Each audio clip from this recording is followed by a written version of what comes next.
Episode की starting में हम देखते हैं क्लासरूम को, जहाँ पर एक बंदा डेस्क के ऊपर सो रहा होता है। हम देखते हैं वो हमारा एमसी होता है।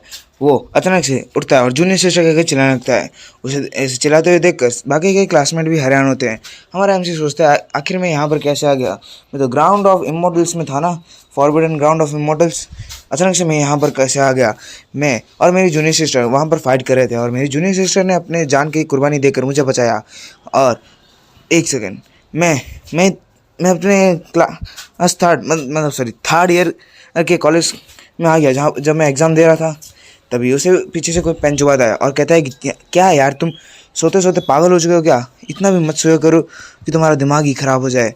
अब चुपचाप यहाँ पर बैठो और एग्ज़ाम देना शुरू कर दो। उसे बाकी के क्लास में एड्स भी घूर रहे होते हैं और अचानक से गला फाड़ फाड़ के और पेट पकड़ पकड़ के हंसने लगते हैं और कहते हैं, क्या जूनियर सिस्टर, क्या मजाक कर रहे हो यार तुम?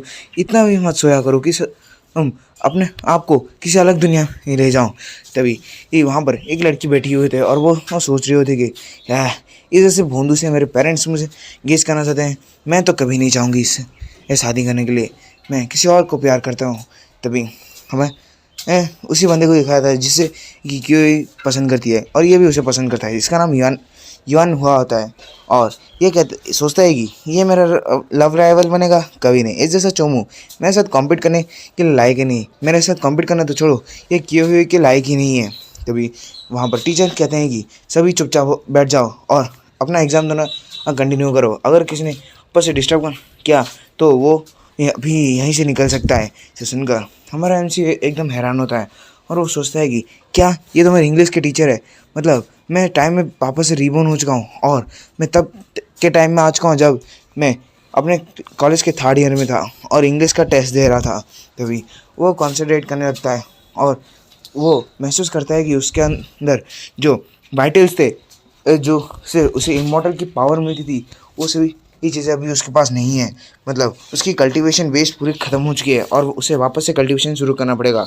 हाँ, तो मुझे वापस एक कल्टीवेशन शुरू करना पड़ेगा। मैं किसी इल्यूजन में नहीं हूँ, ऐसा सोचता है। और सोचता है कि इस बार मैं अपने फाउंडेशन को और ज़्यादा अच्छे से बनाऊँगा और इमॉर्टल पाथ के ऊपर वापस से जाऊँगा और उन सभी एक बुढ़े घुसटों को और सबक सिखाऊँगा और बताऊँगा कि कौन है उनका असली बाप। और इस दुनिया में मैं ही अकेला होऊंगा जो कि उस पाथ पे राज करेगा।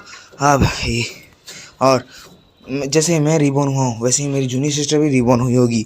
मुझे जल्दी ही उसे ढूंढना पड़ेगा और उसे भी मेरे साथ मिलाना पड़ेगा और उसे पहले से ज़्यादा ताकतवर बनाना पड़ेगा। तभी बच्चे चिल्लाने लगते हैं और कहते हैं, हे चैन मो, अगर तुम्हें ऐसे ही खड़े रहना है तो बाहर निकल जाओ, हमें एग्ज़ाम देने के लिए परेशान मत करो। जिसे सुनकर हमारा एमसी कहता है, अच्छा तो ठीक है, मैं यहाँ से निकल जाता हूँ। क्योंकि वो डेस्क के ऊपर से उठता है और वहाँ से निकल जाता है। सारे बच्चे हैरान हो जाते हैं और हम देखते हैं हमारे चन्मो को, जो कि एक गार्डन में होता है और उधर कल्टीवेशन करने के लिए बैठ जाता है। वो सोचता है आखिर मेरे लिए कौन सा फाउंडेशन टेक्निक अच्छा होगा, फ़ायदेमंद होगा। तभी वह कल्टीवेशन टेक्निक को फाइनल करता है, जिसका नाम ड्रैगन ड्रैगन टेक्निक कुछ होता है। मुझे नाम ठीक से नहीं याद है। ड्रैगन टेक्निक होता है। वो सोचता है कि ये बेस्ट टेक्निक है, इसे ही ये वहाँ पर सभी डिसाइबल्स ट्रेन करते थे जिससे कि उनका फाउंडेशन बहुत ज़्यादा अच्छा हो जाए।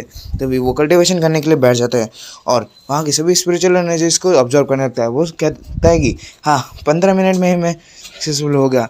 ये राइजिंग ड्रैगन टेक्निक तो सच में ये यूज़फुल है और सबसे बेस्ट है। तभी वहाँ पर कुछ बंदे आते हैं। वो हम देखते हैं वहाँ पर क्योई और यूना आते हैं। यूना कहता है कि तुम्हारा एग्ज़ाम तो बहुत अच्छा गया होगा, क्यों? क्योंकि तुम ही थे जो कि सबसे पहले वहाँ एग्ज़ाम हॉल से बाहर निकले हो, इसलिए मुझे लगता है तुम इस बार एग्ज़ाम में टॉप करने वाले हो। इसे देखकर हमारा एमसी कुछ नहीं कहता। वो क्यों के पीछे एक और बंदी को देखता है, मतलब लड़की को देखता है और सोचता है कि ये बहुत काइंड हार्टेड है और ये हमेशा मेरी तरफ रही है। मैं जब भी मुसीबत में था ये मेरी हेल्प कर रही थी, इसलिए इस बार मैं इसे इग्नोर नहीं करने वाला। तभी हम देखते हैं उस लड़की को, मतलब क्यों ना, और कहता है, क्या तुम हमें सुन भी रहे हो? और अगर सुन रहे हो तो तुम हमें जवाब क्यों नहीं दे रहे हो? तभी हमारा एमसी चन्मो उसे इग्नोर करते हुए इसी ये लड़की की तरफ जाता है और कहता है, जियांग हाओ, क्या तुम्हारा एग्ज़ाम अच्छा गया? जिसे सुनकर वो लड़की एकदम हैरान हो जाती है और सोचती है, क्या इसने क्यों को इग्नोर कर दिया और डायरेक्ट आके मेरे से बात की। आज तो मेरे दिन ही शुभ हो गया। मतलब बिल्कुल खुश हो जाती है ये लड़की। तभी वो कहती है कि इतना भी ख़राब नहीं गया, मैं पास तो हो जाऊंगी। सुनकर हमारा चैनमो कहता है अगर तुमने एग्ज़ाम में अच्छा स्कोर किया तो मेरे पास तुम्हारे लिए एक सरप्राइज़ है। मैं तुम्हें एक सरप्राइज़ गिफ्ट दूंगा अगर तुमने एग्ज़ाम में अच्छा स्कोर किया। जैसे सुनकर वो लड़की एकदम उनके लिए खुश हो जाती है और थोड़ी समय के बाद वापस से ऐसे शर्माने लगती है और कहती है कि मैं अपना हार्ड ट्राई करूँगी एग्ज़ाम में टॉप करने के लिए। सुनकर हमारा हमसे कहता है हाँ ठीक है तुम अपना हार्ड ट्राई करना, तो मैं से बाद में मिलता हूँ। कहेगा वो वहाँ से चला जाता है। उसे देखते हुए एक किन यूं सोचते है कि क्या ये चैनमो है, वही लूज़र। मुझे नहीं लगता है ये कोई और ही लगता है। और इसी के साथ हमारा ये एपिसोड यहीं पर ख़त्म होता है। मुझे पता है भाई बहुत ज़्यादा आज बेकार का एक्सप्लेनेशन किया है, मतलब ऐसे हड़बड़ी में कर दिया है क्योंकि बहुत दिनों से वीडियोस नहीं आ रहे थे, इसलिए मैंने आज थोड़ा हड़बड़ी में कर दिया। तो नहीं, हम मिलेंगे आपसे ऐसे किसी नए एपिसोड में। तब तक के लिए बाय बाय एंड सायोनारा।